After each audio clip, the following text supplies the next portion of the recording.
Hello everyone. Market open के साथ कुछ सेलिंग दिख रही है। अब प्रीवियस डे सेलिंग आ गई थी तो कंटिन्यू मार्केट सेलिंग में नहीं जा पाएगा। यहाँ से अब यहाँ से अब बाइंग आ जाना चाहिए। हम लोग यहाँ पे क्या करने वाले हैं, बाइंग करने वाले हैं। ठीक है, चलिए पहले पोजीशन बना लेते हैं, फिर मैं एक्सप्लेन करूँगा। यहाँ पे मैंने पोजीशन ऑर्डर डाल दिया है। ठीक है, रिस्क टू रिवॉर्ड लगा लेते हैं 30 पॉइंट, 27 पॉइंट का ही रखेंगे, लॉस ज़्यादा नहीं रखेंगे। ठीक है, टारगेट भी वैसे ही रहेगा। देखते हैं क्या होता है यहाँ पे। कुछ अभी कॉस्ट टू कॉस्ट चल रहा है तो यहाँ पे हमने यहाँ पे पहले सबसे पहले एसएल लगा लेते हैं, ताकि क्या होता है ना कि बड़ी लॉस ना हो जाए। इतना ही लॉस रखेंगे, इससे ज़्यादा नहीं रखेंगे। ठीक है, 27 पॉइंट के आसपास।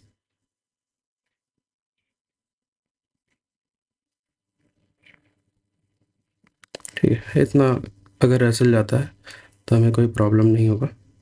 और टारगेट टारगेट उसके डबल वगैरह मिल जाए तो अच्छी बात। ठीक है, देखिए मैंने यहाँ पे बाइंग क्यों किया है। देखिए प्रीवियस डे देखिए क्या होता है, मार्केट में कुछ बाइंग आती है, फिर रिजेक्शन, कंटिन्यू सेलिंग आती है। तो मार्केट में अभी क्या है, सेलिंग का चल रहा है। यहाँ पे देखिए मार्केट ऊपर जाता है, फिर सेलिंग आ जाती है, सेलिंग आ जाती है, तो सेलिंग आ जाती है। तो ऐसे क्या होगा, सेलर ही यहाँ पे काम करने वाले हैं और कंटिन्यू सेलिंग नहीं आ सकती। ठीक है, तो हमने यहाँ पे इसी वजह से यहाँ पे बाइंग किया है। अगर देख लीजिए, अगर कंटिन्यू सेलिंग आते रहेगा, इधर ऐसे कंटिन्यू सेलिंग आएगा तो सेलर ही काम करने वाला है और मार्केट कंटिन्यू सेलिंग में जाएगी तो कोई बाई करने के लिए नहीं आएगा। क्यों नहीं आएगा बाई करने के लिए? क्योंकि जो भी लोग यहाँ पे बाई करने के लिए आया है, कम से कम 3 से 4 दिन से, जो भी है यहाँ पे भी कोई बाई करने के लिए आया, मार्केट ने उसको निकाल दिया। जो भी बाइंग करने के लिए यहाँ पे आया, सबको निकाल दिया। और मार्केट ना गैप अप खुल रही है, जब भी खुल रही है फ्लैट या फिर गैप डाउन। ये आप नोटिस कीजिए, देखिए गैप डाउन खुल गया, यहाँ पे भी देखिए मार्केट फ्लैट खुल गया और मार्केट में सेलिंग आ रही है। तो ऐसे में जब भी रिट्रेसमेंट होगा ना, तो मार्केट में सेलर काम करने वाले हैं। इसी वजह से हमने यहाँ पे बाइंग कर लिया है। अभी कुछ कॉस्ट टू कॉस्ट के आसपास चल रहा है, तो यहाँ से बाइंग आएगा, हम लोग यहाँ पे प्रॉफिट बुक करने का ट्राई करेंगे। देखते हैं कितना प्रॉफिट हम लोग बना पाते हैं।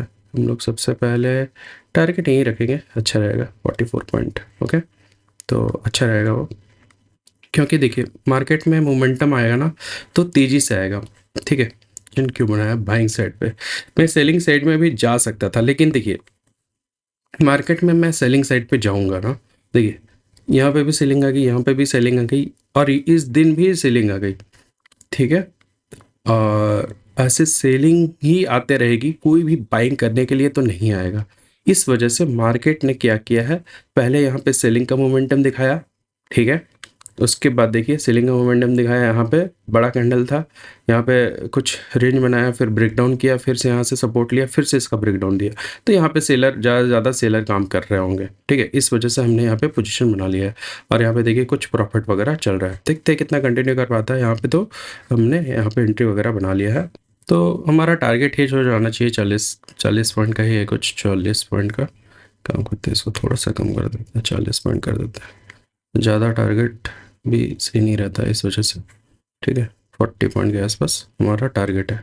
देखते क्या होता है। यहाँ पे प्रॉफिट चल रहा है, अच्छी बात है। और इसी पॉइंट से देखिए मार्केट क्या कर रहा है, यहाँ पे डब्ल्यू पैटर्न बना दिया है और उसके बाद अच्छा से बाइंग दिखा रहा है। ठीक है, तो जितने भी लोग यहाँ पे सेलिंग करने के लिए आएंगे वो ट्रैप हो जाएंगे। ठीक है, बड़े क्वांटिटी में देखिए होता क्या है ना, जब मार्केट कंटिन्यू सेलिंग में आती है तो होता क्या है, सेलिंग आई, सेलिंग आई, अब क्या होगा, सबको लगता है कि मार्केट में कोई बायर है नहीं। इस वजह से वो क्या करते हैं, बड़ी क्वांटिटी में अपना पोजीशन बना लेते हैं। क्योंकि क्या होता है कि उनका मिस हो जाता है, ये सब मूव में वो प्रॉफिट नहीं बना पाता, बाइंग करते रहता है। इस वजह से ये जब बाइंग कर रहा था तब वो मार्केट ने सेलिंग कर दिया। यहाँ पर भी हो सकता है बाइंग किया हो, ठीक है, सेलिंग कर दिया। आज के दिन वो क्या करेगा, सेलिंग ही करेगा। क्यों सेलिंग करेगा? क्योंकि मार्केट में नेगेटिविटी छाई हुई है और नेगेटिविटी छाई हुई है तो सब सेलिंग करेंगे तो मार्केट क्या करेगी, ऊपर जाएगी। ठीक है, जब तक मार्केट में लोग बाय कर रहे थे तब तक सेलिंग आ रही थी, अब मार्केट यहाँ से बाइंग में जाना चाहिए। ठीक है, जा भी रहा है, धीरे धीरे ही सही, लेकिन जा रहा है। देखते हैं हमें यहाँ पे कितना प्रॉफिट मिल पाता है, अदरवाइज हमारा ऐसे यही रहेगा, ठीक है। और हमारा 40 पॉइंट जितना है टारगेट मिल जाना चाहिए। वेट करेंगे। यहाँ पे देखिए यहीं पे रुका हुआ है मार्केट, लेकिन हमारा टारगेट वगैरह अचीव हो जाना चाहिए। ज़्यादा नहीं है, 40 पॉइंट का ही टारगेट है। जैसे 27 पॉइंट का था, थोड़ा सा मैं बढ़ा ले रहा हूँ यहाँ पे टारगेट, 1:1 भी रख सकते हैं, ठीक है। 30 पॉइंट के आसपास, 27-30 पॉइंट के आसपास, लेकिन 10 पॉइंट मैं एक्स्ट्रा रख रहा हूँ क्योंकि वो अचीवेबल है, ठीक है। ऐसा नहीं है कि अचीवेबल नहीं है।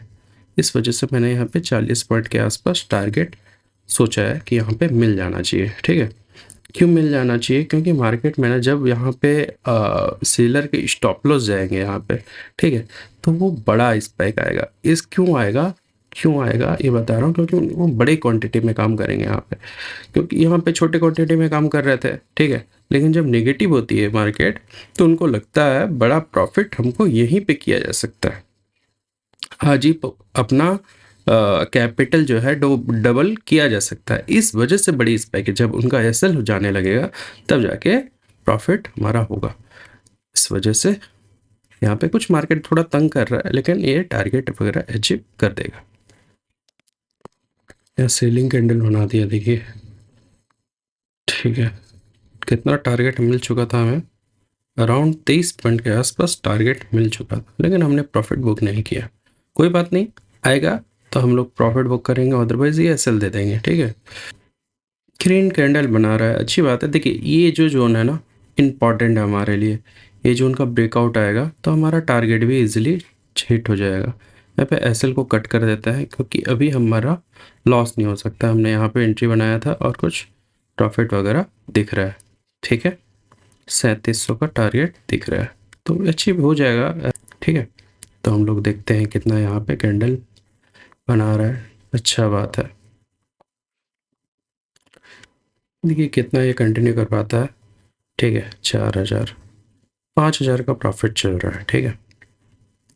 देखिए 5700 चल रहा है, अच्छा है हमारे लिए। देखते हैं क्या होता है। देखिए 5700 का प्रॉफिट चल रहा है, तो हम लोग इस प्रॉफिट को बुक कर लेंगे, ठीक है। क्योंकि देखिए ज़्यादा लालच करना वो गलत हो जाता है।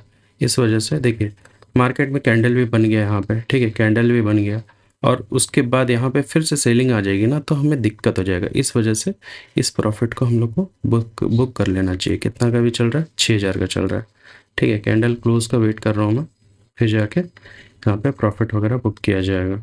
देखते हैं क्या होता है। रिजेक्शन ले लिया, चलो कोई बात नहीं, वेट कर लेंगे। चलिए यहाँ पर 6000 का प्रॉफिट बुक कर लेना चाहिए। 6000 का हमने प्रॉफिट बुक कर लिया, ठीक है। ज़्यादा लालच नहीं करना चाहिए, इस वजह से हमने 6000 का प्रॉफिट बुक कर लिया है, ठीक है। तो यहाँ पे हमने यहाँ पे ट्रेड क्यों बनाया था, ठीक है। देखिए मार्केट में कंटिन्यू सेलिंग आएगी तो सिर्फ सेलर ही काम करने वाले हैं। तो मार्केट में ये ब्रेकडाउन, पहला ब्रेकडाउन आया, उसके बाद फिर रिकवरी करने का ट्राई किया, फिर से सेलिंग आ गई। तब मैंने यहाँ पे कहीं जब रिकवरी कर रहा था तब जाके पोजीशन बनाया था। उसके बाद मार्केट ने ज़्यादा परेशान नहीं किया, थोड़ा बहुत रेड कैंडल बनाया, फिर बाइंग में चली गई, और हमने यहाँ पे प्रॉफिट वगैरह कहीं बुक किया है, ठीक है। तो हमने कितना पॉइंट कैप्चर किया? 40 पॉइंट। जैसे मैंने सोचा था कि 40 पॉइंट कैप्चर किया जा सकता है, तो हमने कर लिया यहाँ पे, ठीक है। तो देखिए उससे बड़ा टारगेट लेना ना थोड़ा सा डिफ़िकल्ट हो जाता है, इस वजह से हमने यहीं पे टारगेट बुक किया है। अभी मार्केट ऊपर जाए नीचे जाए उससे मतलब नहीं है, ठीक है। देखिए मार्केट कंटिन्यू सेलिंग आएगा तो कोई भी सेलिंग कर लेगा, इस वजह से मार्केट कंटिन्यू सेलिंग में नहीं जा सकते थे। इस वजह से हमने यहाँ पे ट्रेड बनाया, और इस क्या बोलते हैं, मेरा था कि इसको टारगेट करेंगे, लेकिन देखिए अचीव हो गया, हमारा टारगेट अचीव हो गया। वो बिस्ट होता है कि नहीं, कि अब ये सोचना है कि मार्केट में यहाँ से यहाँ कैंडल बन गया, यहाँ से यहाँ आ गया। हमारा रिस्क कितना था? 27 पॉइंट, उससे बड़ा मेरा रिवॉर्ड था, ठीक है। तो देखिए मैं यहाँ सोच रहा था कि 30 पॉइंट ले लूँगा, ठीक है। 30-35 पॉइंट भी बहुत होता है, क्योंकि यहाँ पे एक रिजेक्शन कैंडल बनाया था। फिर मैंने देखा कि यहाँ से भी मार्केट में बड़ी कैंडल बनी है, फिर यहाँ तक आ सकती है। इस वजह से मैंने यहाँ पे 40 पॉइंट को रख लिया, ठीक है, कि मार्केट में यहाँ तक तो आ सकती है, और उसी पॉइंट से मार्केट रिजेक्शन वगैरह ले रहा है, ठीक है। तो वहाँ पे मैंने कितना 233 में सेल आउट किया है, और पाई कितना में किया था, 192 में। फिर से रिट्रेसमेंट अगर आ गया, सही जगह पे प्रॉफिट बुक किया, फिर कुछ सेलिंग दिखाया, फिर महंगा आए, तो रहने देते हैं और ट्रेड नहीं करते हैं। मिलते हैं आपको नेक्स्ट वीडियो में। Thank you.